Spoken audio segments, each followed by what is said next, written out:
ये कहानी जेनिफर नाम की एक बहुत ही खूबसूरत लड़की के ऊपर आधारित है, जो लड़कों को हर वक्त अपना सब कुछ देने के लिए तैयार रहती है। लेकिन इसके बदले में वो उनसे क्या क्या लेती है, ये हम आज की इस एक्सप्लेनेशन में देखने वाले हैं। आज मैं जिस फिल्म को एक्सप्लेन करने वाला हूँ उसका नाम है जेनिफर्स बॉडी, और ये फिल्म 2009 में रिलीज हुई थी। कहानी शुरू होती है और हम नीडी नाम की एक लड़की को देखते हैं जो कि एक पागल खाने में कैद होती है। तभी उसके पास उस पागल खाने की नर्स आती है और उसे खाना खाने के लिए पूछने लगती है। पर तभी नीडी उस नर्स के पिछवाड़े पर एक जोर से लात मारती है और उसको दूर फेंक देती है। उसी समय वहाँ पर 2 सिक्योरिटी गार्ड आते हैं और नीडी को उठाकर एक सेल में बंद कर देते हैं। अब यहाँ पर नीडी हम व्यूअर्स को बताने लगती है कि मैं भी कभी नॉर्मल हुआ करती थी। इसके बाद कहानी सीधा फ्लैशबैक में जाती है और हम एक टाउन को देखते हैं जिसका नाम होता है डेविल्स कैटल। दरअसल इस टाउन का नाम वहाँ पर एक झरने की वजह से पड़ा था जिसका पानी एक बड़े से गड्ढे में जाता था, और उस गड्ढे का पानी कहाँ जाता था ये किसी को भी नहीं पता। वहाँ पर बहुत सारे साइंटिस्ट उसमें अलग अलग चीजें डालकर पता लगाने की कोशिश करते थे कि वो चीजें कहाँ पर जाती हैं, पर कोई भी इस बारे में पता नहीं लगा पाता।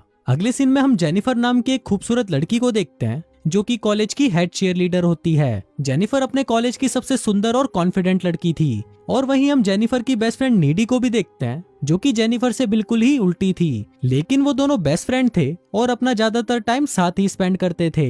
नीडी का एक बॉयफ्रेंड भी था जिसका नाम होता है निर्मल निरोध, पर नीडी अपने बॉयफ्रेंड से ज्यादा अपना टाइम जेनिफर के साथ ही स्पेंड किया करती थी। फिर एक रात नीडी और निर्मल निरोध साथ में घचाघच मचाने का प्लान बनाते हैं। फिर निर्मल निरोध नीडी की सुरंग की खुदाई शुरू ही करने वाला होता है कि तभी अचानक वहाँ पर कबाब में हड्डी जेनिफर आ जाती है और वो नीडी को उसके साथ एक क्लब में चलने के लिए बोलती है। अब ये देखकर निर्मल निरोध सोचता है कि आज रात तो उसे हाथ गाड़ी से ही काम चलाना पड़ेगा। फिर कुछ देर बाद वो दोनों क्लब आ जाती हैं जहाँ पर जेनिफर उस क्लब के बहुत सारे मुस्टंडों से मिलती है। अब ये सब देखकर हम व्यूवर्स को भी पता चल जाता है कि इन मुस्टंडों ने मिलकर जेनिफर की तितली का चमगादड़ बना दिया है। फिर जेनिफर की मुलाकात एक लड़के से होती है जिसका नाम होता है टोनी कक्कड़, और वो उस क्लब में एक बैंड चलाता है। फिर जेनिफर टोनी कक्कड़ से बातें करती है और उसे ड्रिंक के लिए पूछती है, जिस पर टोनी कक्कड़ भी उसे हाँ बोल देता है। फिर जैसे ही जेनिफर ड्रिंक्स लेने के लिए जाती है तभी पीछे से टोनी कक्कड़ अपने दोस्तों से जेनिफर की लेने के बारे में बात करने लगता है। वहीं टोनी कक्कड़ की सारी बातें नीडी सुन लेती है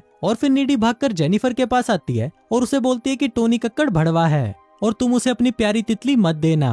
पर जेनिफर नीडी की बातों पर बिल्कुल भी ध्यान नहीं देती और वो टोनी कक्कड़ का परफॉर्मेंस देखने के लिए चली जाती है। अब उसकी परफॉर्मेंस शुरू होने के कुछ टाइम बाद ही उस क्लब में आग लग जाती है और चारों तरफ भगदड़ मच जाती है। सभी लोग वहाँ से बाहर निकलने के लिए भाग रहे होते हैं और इस भगदड़ में बहुत सारे लोग कुचले भी जाते हैं। फिर नीडी जेनिफर को अपने साथ वॉशरूम में ले जाती है और वो दोनों वॉशरूम की खिड़की खोलकर वहाँ से बाहर निकल जाती हैं। बाहर निकलते ही नीडी देखती है कि वो क्लब पूरी तरह जल चुका है और उसके अंदर लोग बाहर निकलने के लिए जोर जोर से चिल्ला रहे हैं। तभी वहाँ पर टोनी कक्कड़ आ जाता है और वो जेनिफर को अपने साथ चलने के लिए बोलता है।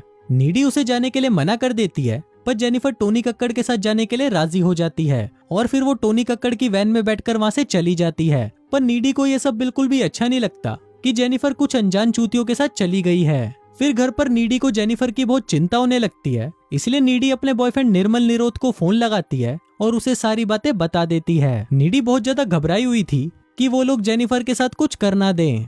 तभी नीडी के दरवाजे पर कोई नॉक करता है और नीडी देखने के लिए नीचे चली जाती है। फिर वो जैसे ही दरवाजा खोलती है तो वो देखती है कि वहाँ पर कोई नहीं होता। फिर वो दरवाजा बंद करके वहाँ से जाने ही लगती है कि तभी उसको नीचे के रूम से किसी की आवाज आने लगती है। फिर नीडी उस रूम के अंदर जाती है तो वो देखती है कि वहाँ पर जेनिफर खड़ी है और उसके पूरे शरीर पर खून लगा हुआ है। इसके बाद जेनिफर नीडी का फ्रिज खोलती है और उसमें से कच्चा मांस निकालकर खाने लगती है। अब नीडी जेनिफर को देखकर बहुत डर जाती है और उससे बात करने की कोशिश करती है, पर जेनिफर वहाँ पर काफी डरावनी आवाजें निकालने लगती है और फिर वो अपने मुंह से कोई काला लिक्विड निकालकर वहाँ से चली जाती है। फिर अगली सुबह कॉलेज में नीडी जेनिफर और कल रात के बारे में सोच ही रही होती है कि तभी वहाँ पर जेनिफर आ जाती है जो बिल्कुल ठीक लग रही थी। अब नीडी जेनिफर से कल रात के बारे में बात करने लगती है, पर तभी वहाँ पर प्रोफेसर चूतड़मल आ जाते हैं और पिछली रात क्लब में मरे हुए लोगों के बारे में बात करने लगते हैं। वहीं जेनिफर प्रोफेसर चूतड़मल की बातें सुनकर हंसने लगती है, जो कि नीडी को काफी अजीब लग रहा था। दूसरी तरफ हम स्कूल की फुटबॉल टीम के कैप्टन झुंझुनू को देखते हैं जो कि ग्राउंड में अकेला खड़ा होता है। झुंझुनू अपने मरे हुए दोस्तों के बारे में सोचकर बहुत दुखी होता है, पर तभी उसके पास जेनिफर आती है और उसको बोलती है कि मैं भी बहुत दुखी हूँ, प्लीज मेरा दुख दूर करो। और ऐसा बोलकर वो झुंझुनू का हाथ अपने संतरों पर रख देती है। अब इससे झुंझुनू का छोटा झुंझुनू वाइब्रेट करने लगता है और फिर वो दोनों घचाघच मचाने के लिए जंगल में चले जाते हैं। वहाँ जाते ही वो दोनों चुम्मा चाटी करना शुरू कर देते हैं, पर कुछ ही देर में जंगल के सारे जानवर वहाँ पर आ जाते हैं और उन लोगों को चुम्मा चाटी करते हुए देखने लगते हैं। झुंझुनू को ये देखकर काफी अजीब लग रहा था, पर तभी वो जेनिफर को देखता है जिसका मुंह अचानक किसी जानवर की तरह खुलकर बड़ा हो जाता है और फिर वो झुंझुनू को मार डालती है। वहीं झुंझुनू की चीख सुनकर प्रोफेसर चूतड़मल वहाँ पर आता है और वहाँ पर झुंझुनू को मरा हुआ देखकर उसकी फटकर 64 हो जाती है। इसके बाद वो पुलिस को इन्फॉर्म कर देता है और पुलिस वहाँ पर खूनी का पता लगाने में लग जाती है। दूसरी तरफ नीडी और जेनिफर फोन पर बात कर रही होती हैं और नीडी जेनिफर को बताती है कि मैं इस टाउन में हो रही इन घटनाओं से बहुत परेशान हो चुकी हूँ।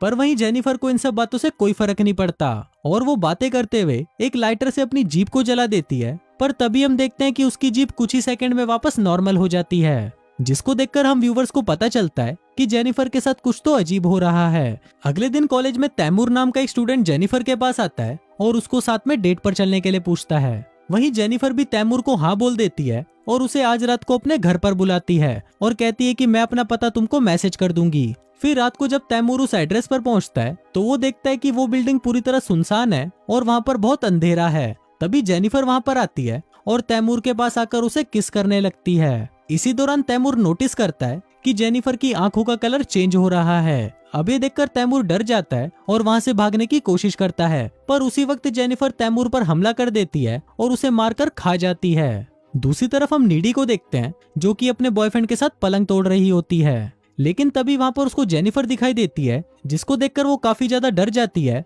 और उठकर वहाँ से चली जाती है। नीडी कार ड्राइव करके अपने घर जा रही होती है, पर तभी रास्ते में उसे जेनिफर दिखाई देती है जो उसके कार के ऊपर जंप करती है। अभी सब देखकर नीडी की भी फटकर 64 हो जाती है और वो घर आकर रोने लगती है। इसके बाद वो जैसे ही अपने रूम में जाती है तो वो देखती है कि जेनिफर वहीं पर है। फिर जेनिफर नीडी के पास आती है और उसे रिझाने की कोशिश करने लगती है। फिर वो दोनों चुम्मा चाटी करना शुरू कर देते हैं, पर नीडी को दो सुरंगों को आपस में रगड़ने में कोई इंटरेस्ट नहीं था, इसलिए वो जेनिफर को आगे का प्रोसेस करने से रोक देती है। वहीं ये सब देखकर हम व्यूवर्स का भी मूड खराब हो जाता है क्योंकि मेन काम तो रुक ही गया था। इसके बाद जेनिफर नीडी को उस रात के बारे में बताती है जिस रात क्लब में आग लगी थी। यहाँ पर हमें पता चलता है कि उस रात टोनी कक्कड़ जेनिफर को उसी झरने के पास लेकर गया था और वहाँ पर टोनी कक्कड़ और उसका बैंड सक्सेस पाने के लिए शैतान को जेनिफर की बलि देने वाले थे। फिर वहाँ पर टोनी कक्कड़ जेनिफर से पूछता है कि क्या तुम सील पैक हो। अब जेनिफर काफी डरी हुई थी, इसलिए वो झूठ बोल देती है कि हाँ मैं सील पैक हूँ। इसके बाद टोनी कक्कड़ जेनिफर के पेट में चाकू मार देता है और उसे उस झरने में फेंक देता है। अब टोनी कक्कड़ ने तो अपना रिचुअल कंप्लीट कर लिया था और अब उसे लग रहा था कि उसका बैंड फेमस हो जाएगा, लेकिन उसके प्रोसेस में एक कमी थी और वो था जेनिफर का सील पैक ना होना, जिस वजह से जेनिफर वापस जिंदा हो जाती है और उसमें इवल पावर्स आ जाती हैं। अब ये बताते हुए जेनिफर अपने हाथ में कट लगाती है जो तुरंत वापस नॉर्मल हो जाता है। अब ये सब देखकर नीडी काफी डर जाती है और वो जेनिफर को वहाँ से जाने के लिए बोलती है और फिर जेनिफर भी उसके घर की विंडो से कूदकर वहाँ से चली जाती है। फिर अगले दिन नीडी जेनिफर के साथ जो कुछ हो रहा था उसके बारे में पता लगाने लाइब्रेरी जाती है और वहाँ पर कुछ बुक्स पढ़ने के बाद नीडी को ये पता चलता है कि टोनी कक्कड़ और उसके बैंड ने जेनिफर को सील पैक समझकर उसकी बलि दे दी थी, पर वहीं जेनिफर की बॉडी पर डेविल ने कब्जा कर लिया, जिस वजह से उसके अंदर डेविल की पावर्स आ गई हैं। यहाँ पर नीडी को ये भी पता चलता है कि अगर जेनिफर को सुंदर रहना है तो उसे इंसानों को मारकर खाते रहना होगा और जेनिफर को मारने का एक ही तरीका है उसके दिल पर वार करना।